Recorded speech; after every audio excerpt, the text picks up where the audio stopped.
Assalamualaikum sahabat semuanya. Semoga sahabat dalam keadaan sehat dan berbahagia.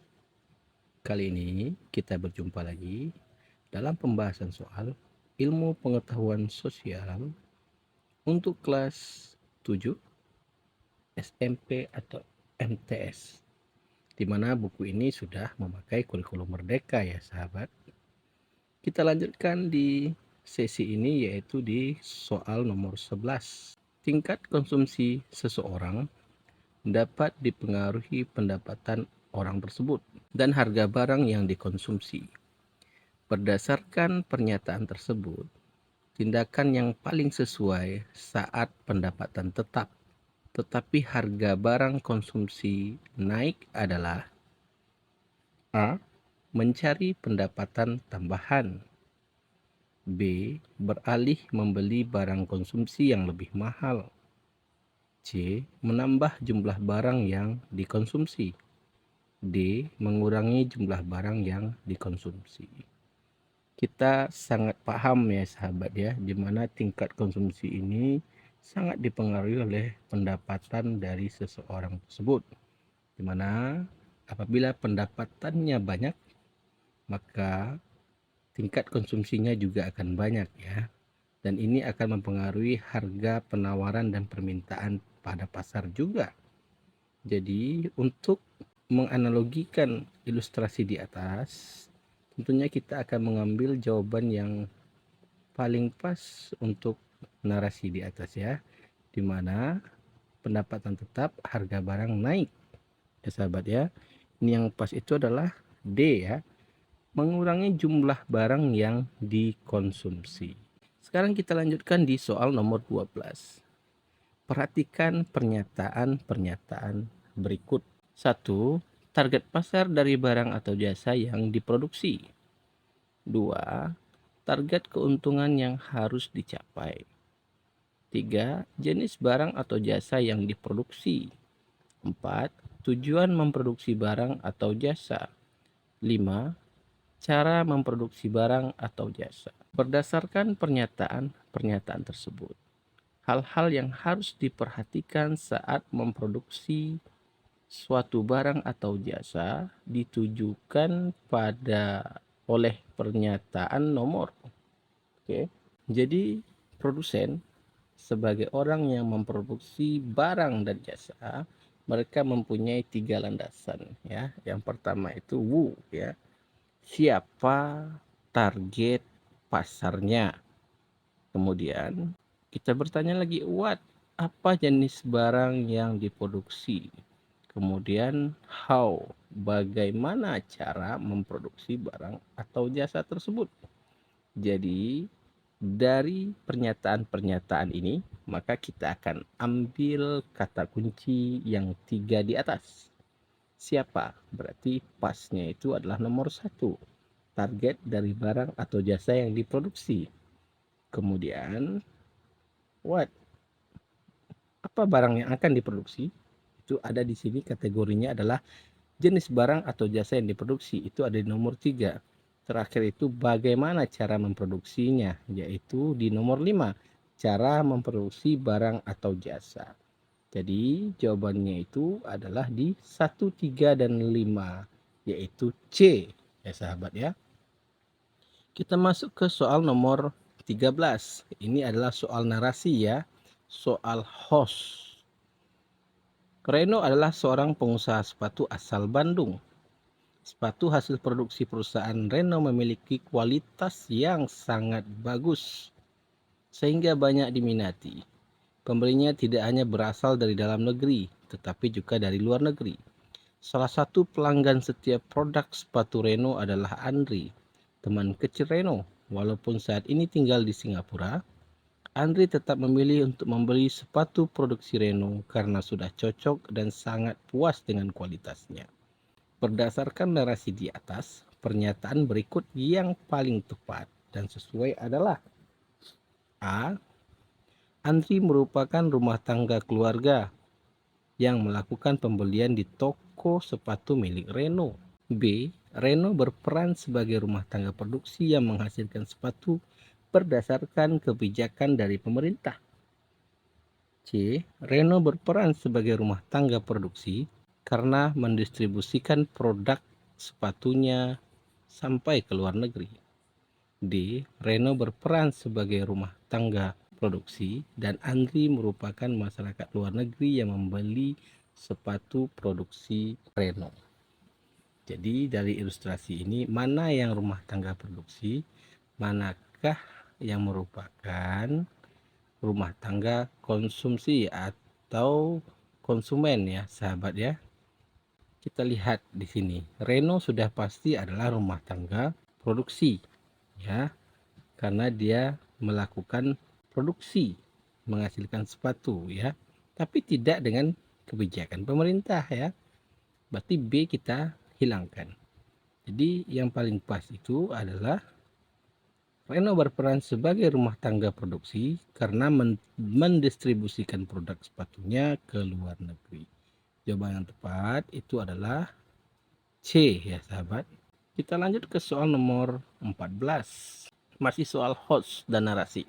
Dalam kehidupan sehari-hari, semua manusia konsumen selalu melakukan permintaan atau pemenuhan berbagai kebutuhannya atas barang dan jasa. Umumnya, dalam melakukan permintaan, seseorang selalu menyesuaikan dengan pendapatan yang diperoleh. Namun ada kalanya seseorang yang memiliki kemampuan untuk membeli suatu barang atau jasa tidak menggunakannya untuk membeli barang atau jasa tersebut. Ilustrasi tersebut sesuai dengan penjelasan mengenai permintaan. A. Potensial, B. Absolut, C. Efektif, D. Pasar. Ya, di sini ada berbagai macam jenis permintaan. Ya, ada yang di mana dia mampu tapi tidak membelinya. Ada yang di mana dia ingin membelinya tetapi tidak mampu, ya sahabat ya. Ada yang dia membeli barang sesuai dengan kebutuhannya, itu adalah efektif. Ya, istilahnya ya. Jadi untuk yang di sini 14 ini adalah A. Potensial, di mana seseorang tersebut mampu tapi malah menunda untuk membelinya. Jawaban 14 adalah A. Kita masuk ke soal host selanjutnya yaitu nomor 15. Penetapan harga sangat penting dalam perdagangan. Harga memiliki peran penting dalam tercapainya kesepakatan jual beli di pasar. Harga mencerminkan kondisi permintaan dan penawaran yang terjadi di pasar. Oleh karena itu, produsen atau pedagang harus menetapkan harga dengan baik agar konsumen tertarik dengan produk yang mereka tawarkan.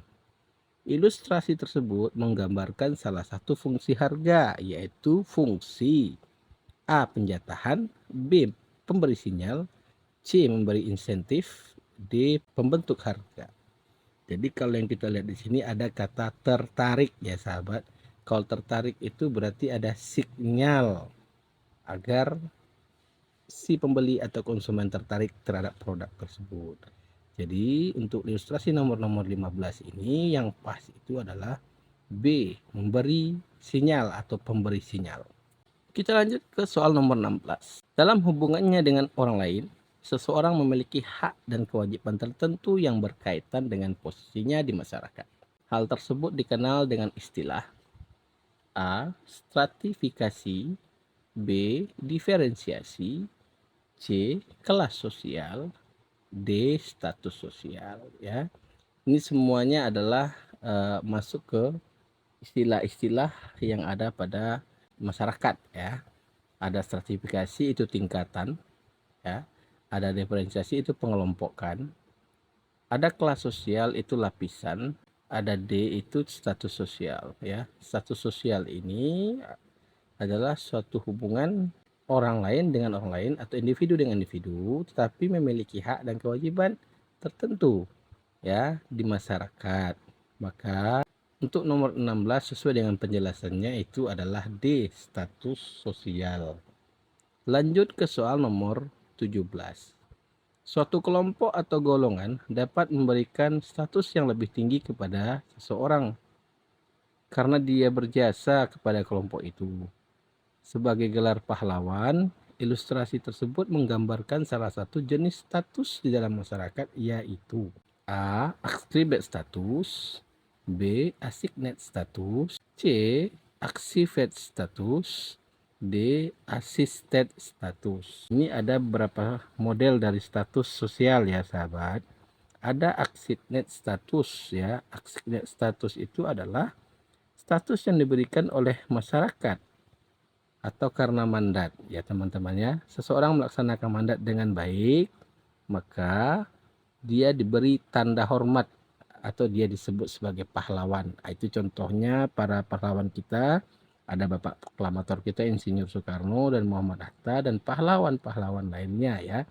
Itu disebut istilahnya dengan assigned status ya sahabat. Kemudian ada namanya status yang lain yaitu fat status ya. Status yang diperjuangkan yaitu status atau kedudukan yang didapat karena seseorang itu berusaha ya sahabat ya. Contohnya banyak caranya. Dia itu akan bisa menjadi guru karena mengikuti pendidikan keguruan, akan menjadi arsitek di mana seperti kehidupan orang tuanya mungkin hanya seorang petani yang miskin, kemudian dengan usaha dari orang tuanya dan semangat dari orang tuanya, si anak termotivasi dan berusaha mencapai tempat yang lebih baik, memperbaiki status sosial keluarganya. Itu masuk ke activate status ya sahabat ya, dengan perjuangan. Kemudian ada lagi istilah yang lainnya yaitu ascribed status, status diri yang sudah ada sejak dahulunya. Berarti ini seperti kaum bangsawan ya sahabat ya. Jadi dari 3 penjelasan tadi tentunya kita sudah dapat memilih jawaban yang pas ya sahabat. Jawaban yang pas itu yaitu B, assigned status, karena diberikan karena seseorang itu berjasa. Lanjut ke nomor 18 sahabat. Berikut ini yang bukan merupakan hal-hal dasar penggolongan masyarakat secara horizontal. A. Agama, B. Gender, C. Profesi, D. Kekayaan. Horizontal berarti mendatar ya sahabat. Tidak ada di atas, tidak ada yang di bawah. Agama tentu ya, itu horizontal. Gender itu horizontal. Profesi itu juga horizontal. Berarti yang tidak itu adalah D, kekayaan ya sahabat. Lanjut ke soal nomor 19. Pengelompokan masyarakat terjadi menjadi kelas atas, menengah, dan kelas bawah. Merupakan salah satu wujud dari A. Nilai sosial, B. Kelompok sosial, C. Stratifikasi sosial, D. Diferensiasi sosial. Ya, ini masuk ke lapisan sosial atau dengan istilah stratifikasi sosial karena ada atas, bawah, menengah ya sahabat ya. Berarti jawabannya adalah C. Oke, lanjut ke soal nomor 20 ya sahabat. Pada sistem ini, bakat, kemampuan, dan kecerdasan menentukan kedudukan seseorang. Seseorang yang memiliki prestasi akan mendapatkan penghargaan dari masyarakat. Dengan demikian, kedudukan sosial bisa meningkat. Sistem ini dikenal dengan istilah ada meritokrasi, ada B demokrasi, ada mobokrasi, dan otokrasi. Oke, pada sistem ini ya sahabat ya, ada beberapa sistem politik ya, di mana demokrasi, mobokrasi, otokrasi, dan meritokrasi. Dalam meritokrasi ini merujuk kepada sistem yang memberikan penghargaan lebih kepada seseorang yang berprestasi atau berkemampuan untuk menentukan suatu jabatan tertentu dalam pemerintahan ya. Ini adalah sistem politik yang ada pada masa zaman dahulu juga ya sahabat ya. Kemudian ada sistem politik disebut dengan mobokrasi ya. Mobokrasi ini artinya adalah pemerintahan yang dipegang oleh rakyat jelata yang tidak mengerti seluk-beluk pemerintahan. Namun dalam perkembangannya kebahasaan khusus di dunia hukum, mobokrasi ini suatu keadaan di mana hukum dikendalikan oleh gerakan massa ya sahabat ya. Berarti luar biasa ada sistem demokrasi yang seperti itu ya sahabat ya. Ada lagi sistem namanya otokrasi. Ini pemerintahan di mana kekuasaannya sangat absolut Jadi tidak ada batasan, hanya ada satu orang yang berkuasa. Sementara sistem demokrasi ini adalah sistem di mana semua orang bebas untuk menentukan arah dan tujuan nasibnya. Jadi yang pas di sini itu adalah A ya sahabat, meritokrasi. Oke sahabat, sampai di sini dulu pembahasan kita kali ini. Lebih dan kurang saya mohon dimaafkan. Assalamualaikum warahmatullahi wabarakatuh.